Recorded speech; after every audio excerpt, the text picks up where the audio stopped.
നമസ്കാരം. കോട്ടയം പള്ളിക്കത്തോട്ടിൽ കഞ്ചാവ് പിടിച്ച അതായത് പോലീസ് കഞ്ചാവ് പിടിച്ച ഒരു കഥയാണ് ഈ കാണുന്നത്. ഒന്ന് കണ്ടു നോക്കൂ. ഞാൻ പള്ളിക്കത്തോട് സി ആണെന്ന് അറിയാം. ഇത് കഞ്ചാവാണെന്നും അറിയാം. ഇത് കഞ്ചാവാണെന്നും ഇത് മയക്കുമരുന്ന് ഇനത്തിൽപ്പെട്ട് സർക്കാർ നിരോധിച്ചിരിക്കുകയാണെന്നും അറിയാമോ? അതും അറിയാം.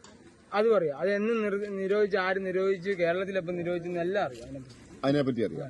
ഇത് ഈ പറയുന്ന സംഭവം മയക്കുമരുന്ന് വെച്ചിട്ട് കേരളം മുഴുവൻ ഡ്രഗ്സിന് അഡിക്റ്റ് ആയിട്ടുള്ള ഒരു കൂട്ടം ആൾക്കാരാണെന്നുള്ളതിനെ പറ്റി അറിയാമോ? അതല്ല, അതിനെ ഒരു കൂട്ടം ആൾക്കാരാണ്. എന്നെ സാറിന് ഇപ്പൊ ഒരു പഞ്ചായത്തിൽ 1000 പേരുണ്ടെങ്കിൽ അതിലൊരു 10 പേരെ കഞ്ചാവ് പഠിക്കുന്നുള്ളൂ. പക്ഷെ ഈ 1900 പേരും മദ്യം അടിക്കുന്നത്. അപ്പോൾ ഒരു സ്ഥലത്ത് പ്രശ്നം നടന്നു കഴിഞ്ഞാൽ ഏറ്റവും കൂടുതൽ പ്രശ്നം ഉണ്ടാക്കുന്ന മദ്യം കൊണ്ടല്ലേ. ഇവിടെ പിടിക്കുമ്പോൾ ജനങ്ങൾ പറയുന്ന ഉണ്ടാക്കുന്നതാണ് കഞ്ചാവ്. ഞാൻ ചോദിക്കട്ടെ, MDMA ഉണ്ട്, പ്രതലീനുണ്ട്, മോർഫിനുണ്ട്, അതുപോലെ തന്നെ LSD ഉണ്ട്. അതിനൊക്കെ കാശ് വേണം. അതൊക്കെ വലിയ കാശ്. അല്ല, ഞാൻ പറഞ്ഞ അങ്ങനെ കാശ് 2000 രൂപയില്ലേ? ഈ 2000 രൂപയുടെ ഡബിൾ വേണം MDMA മേടിക്കാൻ. ഞാൻ പറഞ്ഞ ഈ 2000 രൂപ നീ ഇത് വിറ്റിട്ട് കിട്ടിയ കാശല്ല. പക്ഷെ ഈ 2000 ഡബിൾ വേണം MDMA മേടിക്കാൻ. അപ്പൊ ആരും പോവും. ഞാൻ പോകത്തില്ല ഒരിക്കലും. എനിക്കത് എത്ര പങ്കുണ്ടെങ്കിലും ഞാൻ MDMA കാശ്. അപ്പൊ നീ ഇപ്പോഴും വിചാരിക്കുന്നതും വിശ്വസിക്കുന്നതും ഈ മയക്കുമരുന്ന് വിൽക്കുന്നത് തെറ്റല്ലാന്നാണ്? മയക്കുമരുന്ന് എല്ലാം തെറ്റാണ്.